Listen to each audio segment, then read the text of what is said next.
would you truly serve? The realm, my lord. Everyone calls Ned Stark the honourable fool who got his head cut off because he couldn't lie. That's the story. That's what most people walked away believing after season 1. But there is something hiding in plain sight inside that dungeon scene, inside his confession, inside a single word he whispered to a man in a crowd. And once you see it, you cannot unsee it. Ned Stark didn't just die. He made moves, and the people who killed him paid for it for the rest of the series. Let me take you through it from the beginning. Varys actually visits Ned twice in the Black Cells. The first visit happens in episode 8, right after Ned is arrested.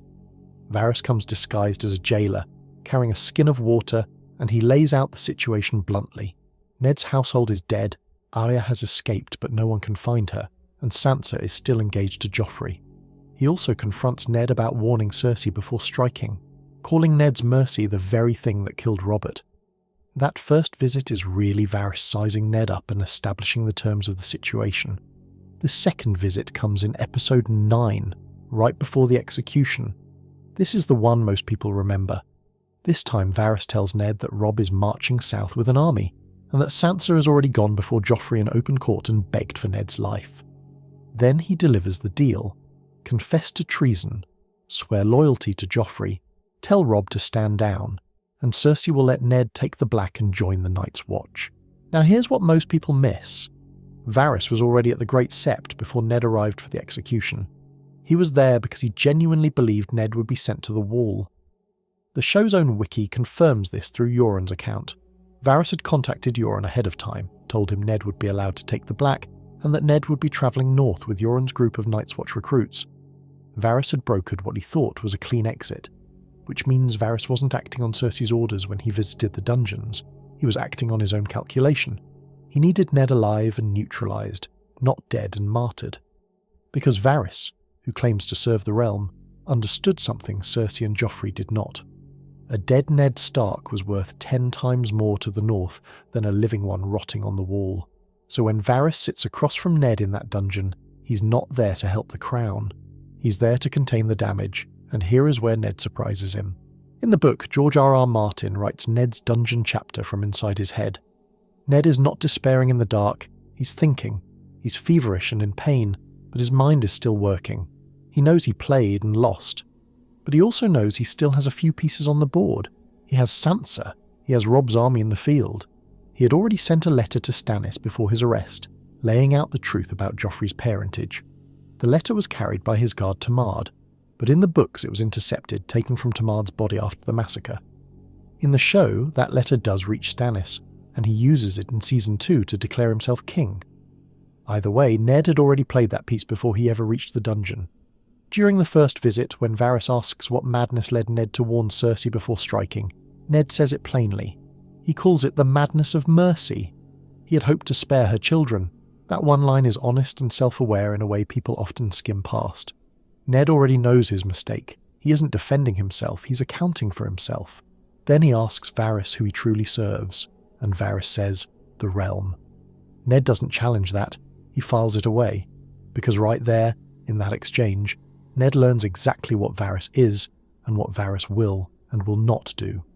When Ned asks directly if Varys can free him, Varys admits he could, but won't. He serves the realm, and the realm needs peace. Ned now knows the limit of what Varys offers. He cannot save him. He can only carry information. So Ned stops fighting Varys, and he starts using him. Here's the decision people get wrong.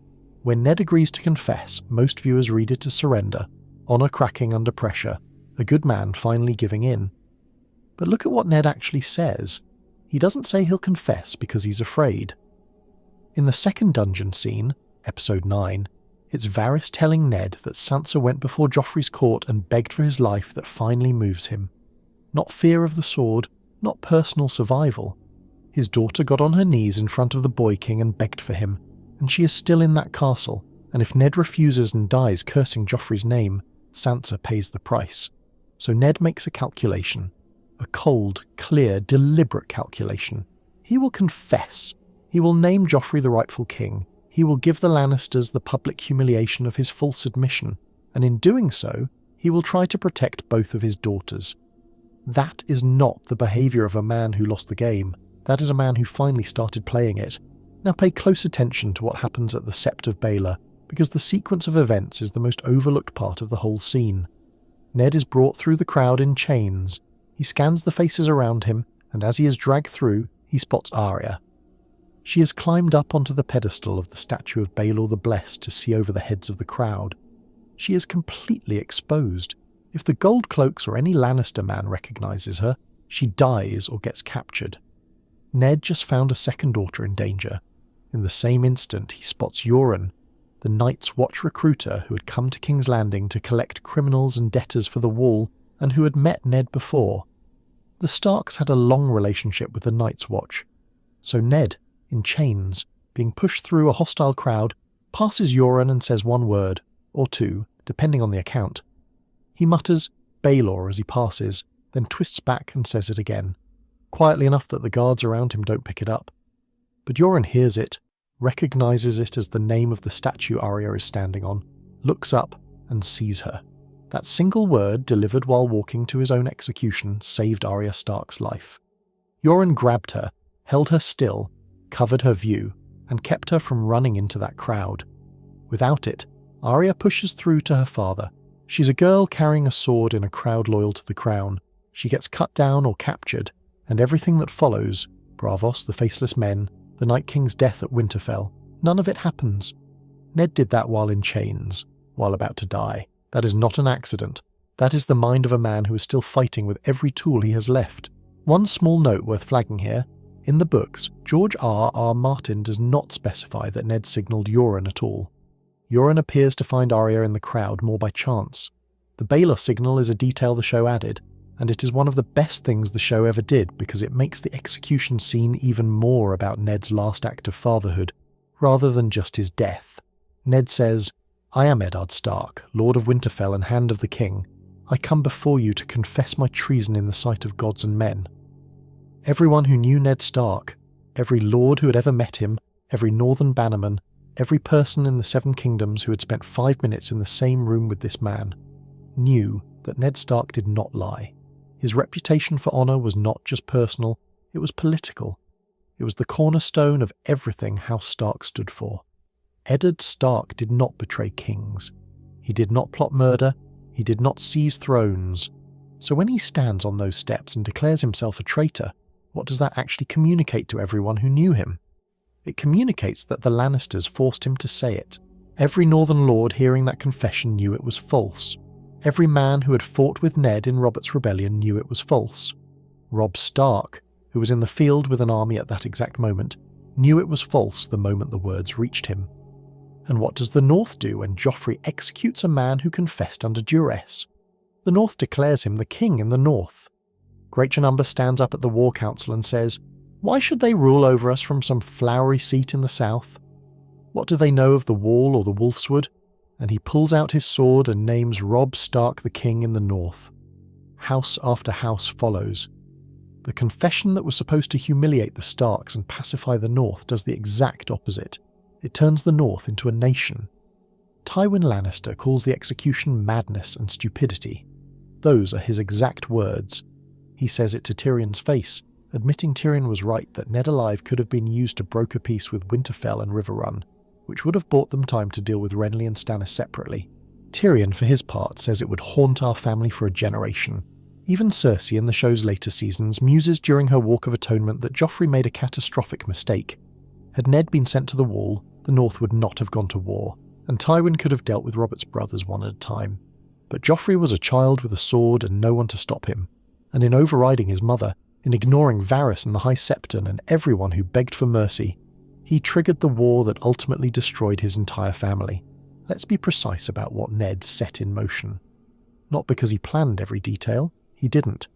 He was a man in chains who was about to die. But the pieces he moved in his final hours had consequences that outlasted the Lannisters by years. None of these outcomes are an accident. Some are luck, some are consequence, and some are the direct result of a man who, even in his final hours, was doing exactly what he always did, protecting his family and being honest about who the enemy was. Now, let's come back to those final seconds on the scaffold. His daughters are in the crowd. Sansa is watching. Arya has been seized by Yoren and cannot see. Ned kneels, he closes his eyes, and he whispers. Sean Bean was asked about this moment years later in an interview with HuffPost. His answer is simpler than all the fan theories. He said he was just saying a prayer. He added, "I couldn't be too specific because I don't know if religion like that was around in those days, whatever they were. I just thought, what would you do if this were really going to happen? You probably would pray. You probably would murmur some words and you'd keep it quiet. You'd keep it to yourself." So it was Bean's own instinct, not any scripted line or researched ritual. He kept the words to himself. Whatever he said, the camera never tells you, and Sean Bean never told anyone. Ned Stark worshipped the old gods of the North, not the Seven, not septs and high septons and marble statues. His gods lived in the godswood, in the weirwood trees with their carved white faces and red leaves. His faith was something quiet and personal. He prayed in silence before trees, not in front of crowds. So in his last moment, surrounded by enemies, on stone steps in a city built for someone else's gods, he went back to his own. He said what he needed to say, quietly, so no one would hear it and no one could take it from him. That, honestly, is the most Ned Stark thing in the entire show. Here's the part that almost no one talks about, but it's the most telling thing about who won Season 1. Track what happened to both houses after that execution. House Lannister. Joffrey is poisoned at his own wedding. Tywin is shot with a crossbow by his own son on a toilet. Cersei loses all 3 of her children. Jaime loses his sword hand and then his life. Myrcella is poisoned. Tommen jumps from a window. Kevan is assassinated. The Lannister seat at Casterly Rock is sacked. By the end of the series, the Lannister line is completely extinguished. House Stark. Robb dies. Catelyn dies. The North is occupied. Ned is dead. It looks like a wipeout. Until you follow the children. Sansa Stark becomes queen in the North. She rules Winterfell and eventually takes back everything her family lost and more, as an independent queen of an independent kingdom. Arya Stark becomes the person who kills the Night King, the singular most important act in the entire history of Westeros. Bran Stark becomes king of the 6 kingdoms. Jon Snow, Ned's warden nephew, becomes a legend across 2 continents. Every single Stark child that survived outlasted every Lannister. Ned's house won. It didn't win cleanly. It didn't win the way Ned planned, because plans rarely survive contact with Joffrey. But the children lived, they fought, and they came back for everything that was taken. The Warden of the North lost his head. His family kept the North. So the next time someone tells you Ned Stark died because he was too honourable to play the game, you can tell them this. Ned Stark played the game. He played it in a dungeon with no sword, no army, and no allies.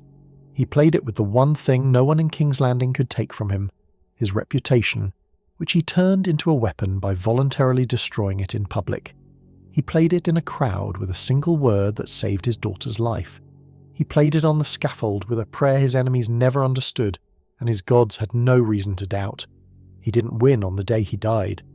But the people who killed him lost everything in the years that followed. Winter came, and the North remembered. If you're someone who goes deeper on Game of Thrones, the books go even further with Ned's chapters in the dungeon. George R.R. Martin puts you inside his head, and it's not a broken man you find in there. It's a man taking stock. If you've only watched the show, that's a worthwhile read. And if this kind of analysis is something you want more of, things the show gave you on the surface that are hiding something else underneath, subscribe, because that's exactly what this channel is for. There are threads like this running through every season, and most of them have never been pulled all the way.